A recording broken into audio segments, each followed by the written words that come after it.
எல்லாருக்கும் வணக்கம். மேடையில் இருக்கின்ற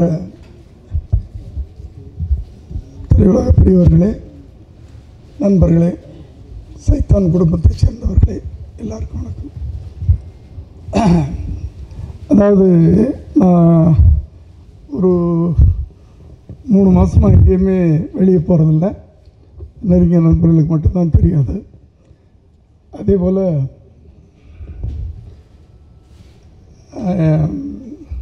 இதில் கலந்துக்க முடியாத சூழ்நிலையில் இருந்தேன்.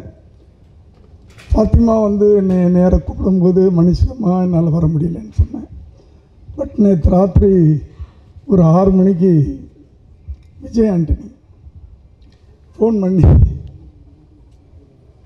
நீங்கள் பட்டுக்கிட்ட மாட்டேன்னு சொல்லிட்டீங்களா, ஆனால் அப்படி நீங்கள் வரணும், இன்னொரு வார்த்தை சொன்னார். அதனால தான் நான் இங்கே நிற்கிறேன். நீங்கள் வந்தால் நான் சந்தோஷப்படுவேன்னார்.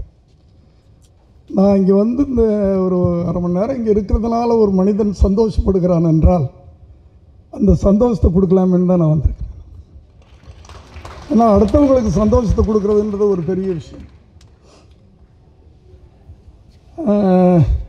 நான் ரொம்ப உழைச்சிட்டேன், ஓடிட்டேன், ஆட்டம் போட்டேன். அதனால தான் கடவுள் பார்த்தாரு, ஆடாதடா ஆடாதடா மனிதா, ரொம்ப ஆட்டம் போட்டு அடங்கிடுவ மனிதான்னு சொல்லிட்டு ஒரு 3 மாதம் வீட்டில் போட்டார். முதல் முறையாக இந்த விழாவில் கலந்துக்கிறேன். அதில் உண்மையாக நம்ம நேசிக்கக்கூடிய ஒரு குடும்பத்தின் விழாவில் நான் கலந்துக்கிறதுல ரொம்ப என்னால் முடியலைன்னா கூட அதில் கண்டிப்பாக கலந்துக்கிறேன்னு வந்தேன். ஆனால் கொஞ்சம் லேட்டாக வந்துட்டேன். எல்லோரும் அந்த முதல் 5 நிமிஷம் பேசிக்கிட்டே இருந்தாங்க. நான் அதை பார்க்கல, கொஞ்சம் லேட்டாக தான் வந்தேன். ஆனால் படத்தின் வெற்றியை அந்த விஜய் ஆண்டனியின் படத்தின் வெற்றியை அவருடைய ட்ரெய்லரை பார்த்தோ பாடல்களை பார்த்தோ அந்த ஆரம்பம் பார்த்தோ சொல்ல வேண்டிய தேவையில்லை. ஏன்னா அவர்கிட்ட எனக்கு ரொம்ப பிடிச்சது அவருடைய தன்னம்பிக்கை. எல்லோரும் இங்கே பேசுகிறவங்களாம் சொன்னாங்க. அந்த தன்னம்பிக்கை சாதாரணமானதில்லை. அவர் மியூசிக் டைரக்டராக இருந்து நடிகனாகும்போது நான் கூட அவரை கூப்பிட்டு நான் சொன்னேன், விஜய் எதுக்குமா அப்படின்னு கூட கேட்டேன். அப்போ அவர் சொன்ன வார்த்தைகள், இல்லை சார் நான் ஜெயிப்பேன். அந்த நான் ஜெயிப்பேன் அப்படின்னு சொன்ன ஒரு வார்த்தை அது சாதாரணமாக ஒருத்தருக்கு வராது. நான் உழைக்கிறேன் சார், என்னமோ பண்ணுவேன் சார், அது பார்ப்பேன் சார், கடவுள் இருக்கார் சார், அப்படி இப்படின்னு சொல்லுவாங்களே தவிர நான் வெற்றி பெறுவேன். அப்படி ஒவ்வொரு காலகட்டத்திலையும் ஒவ்வொரு படம் முடிஞ்ச உடனே அடுத்த படம் ஆரம்பிக்கும் போது, சார் இந்த படம் இதை விட பெருசாக போகும், இந்த படம் இதை விட பெருசாக போகும் அப்படின்னு சொல்லி அவர் பண்ணார். ஆகவே நான் பேர் வைத்த பிள்ளைகள் யாருமே சோட போனதில்லை. அதனால் இவருக்கு நான் தான் பேர் வச்சேன்னு நினைக்கிறேன். அவருக்கு ஞாபகம் இருக்குமா இல்லையான்னு தெரியல. இது ரொம்ப பேருக்கு தெரியாது. ஏன்னால் அவர் ஒரு படம் மியூசிக் டைரக்டராக ஒத்துக்கிட்டார். நண்பர் சசி படம்னு நினைக்கிறேன், உண்மை தானே? ஆனால் ஏதோ ஒரு காரணத்தினால அந்த படம் தள்ளி போய்கிட்டு இருந்துச்சு. அந்த நேரத்தில் விஜய் ஆண்டனி வீட்டுக்கு ஒரு பாட்டு போட்டு காட்டினார். சப்போஸ் உன்னை காதலித்து அப்படின்னு ஒரு பாட்டு. உடனே நான் அப்போது சுக்கிரன் தயாரிப்பில் ஈடுபட்டுருக்கேன், நீங்கள் தான் மியூசிக் டைரக்டர் அப்படின்னு சொல்லி அதன் மூலமாக அதுக்கு பிறகு பெரிய பெரிய நடிகர்களுடைய படங்கள்லாம் இயக்கக்கூடிய வாய்ப்பு அவர் நடிகனான பிறகு மியூசிக் டைரக்ஷன் நிறுத்திட்டாரேன்னு நான் ஃபீல் பண்ணேன். ஆனால் அதுக்கு அப்புறம் தான் தெரிஞ்சது ஃபோக்கஸ். ஒரு மனிதனுக்கு ஃபோக்கஸ் ரொம்ப முக்கியம். நம்ம நடிக்கணும்னா அது மேலே நம்ம முழு கவனத்தையும் வைக்கணும்.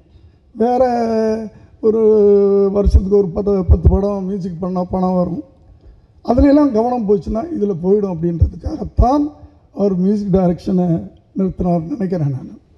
அது உண்மையிலேயே பாராட்ட வேண்டிய ஒன்று. அப்போது வீட்டுக்கு அந்த பாட்டை போட்டு காட்டும் போது உங்கள் பேர் என்னான்னு கேட்டேன். அக்னி அப்படின்னார். அக்னின்னா உங்களுக்கு தெரியுமில்ல, நெருப்பு.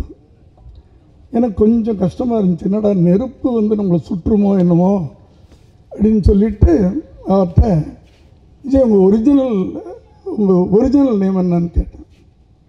விஜய் ஆண்டனின்னு சொன்னார். ரொம்ப அழகான பேர் உங்கள் தாய் வச்சுருக்காங்களே, அதையே நீங்கள் வந்து அக்னின்னு மாற்றுறீங்க. விஜய் என்றாலே வெற்றி, ஆண்டனி என்றால் காக்கும் கடவுள், அந்தோணி என்று சொல்லுவார்கள். இந்த கடற்கரை கிராமத்துக்கெல்லாம் போனீங்கன்னா அந்தோணியார் கோயில் தான். ஏன்னா கடலுக்குள்ளே போனால் திருப்பி வர்றது அவர் தயவு இருந்தால் தான் வர முடியும், அந்தோணியார் தயவு இருந்தால் தான் வர முடியும். அப்படியேப்பட்ட ஒரு நல்ல பேரை வச்சுக்கிட்டீங்க, இப்படி கொஞ்சம் விஜய் ஆண்டனின்னு பேரை மாற்றிக்கிறீங்களான்னு கேட்டேன்.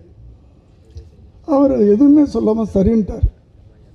அதுக்கு பிறகு தான் நான் வந்து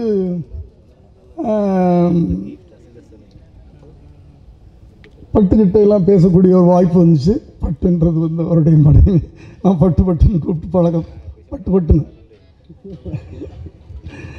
அவங்க சொன்னாங்க, அவர் ரொம்ப பிடிவாதக்காரராச்சு அங்கிள், எப்படி ஒத்துக்கிட்டார் அப்படின்னு கேட்டாங்க.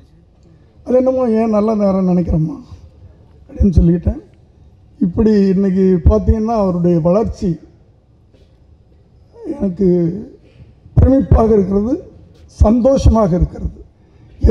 என்னுடைய மகன் வளர்ச்சியை பார்த்து எந்த அளவுக்கு நான் சந்தோஷப்பட்டனோ அதே மகிழ்ச்சி இவருடைய வளர்ச்சி ஒவ்வொன்றையும் பார்த்து நான் சந்தோஷப்பட்டுக்கிட்டு இருக்கிறேன். அவர் இன்னும் வளரணும், ஏன்னா அந்த அளவுக்கு அவர்கிட்ட பொட்டன்ஷியல் இருக்குது. ஏன்னா அவர் வந்து கதையை செலக்ட் பண்ணுறது, தங்கிட்ட இருக்கிற மைனஸ் என்னான்னு முதல்ல அவர் புரிஞ்சுக்கிட்டார். அதனால தான் அந்த கதையை செலக்ட் பண்ணி அதை ஸ்க்ரீன் ப்ளே எப்படி பண்ணணும்னு தெரிஞ்சுக்கிட்டு அதை எப்படி நம்ம வந்து ஆடியன்ஸ் கொடுக்கணும்னு தெரிஞ்சுக்கிட்டு அந்த அந்த ப்ராஜெக்டில் யார் நடித்தாலும் வெற்றி அடையும் அப்படின்ற ஒரு நிலைமையில் தன்னை கொண்டு போய் அங்கே வச்சுக்கிறார். அது ரொம்ப எல்லா நடிகர்களுக்கும் வரக்கூடிய ஒரு இது கிடையாது. இவர் அதைத்தான் முதல்ல தனக்கு என்ன வரும், தன்னால் என்ன பண்ண முடியும் அப்படின்னு தெரிஞ்சுக்கிட்டு அதுக்கேற்ற மாதிரி கதைகளை செலக்ட் பண்ணிக்கிட்டு இருக்கிறாரு. எல்லோரும் சொன்னாங்க அவருடைய டைட்டில்லாம் வந்து ஆன்டியாக இருக்கும் அப்படின்னு சொல்லிட்டு. டைட்டில் மட்டும்தான் ஆன்டியாக இருக்கும். அவர் மிக மிக பாசிட்டிவான கேரக்டர். பாசிட்டிவ்னால் எல்லாத்துலேயும் பாசிட்டிவாக இருப்பார்.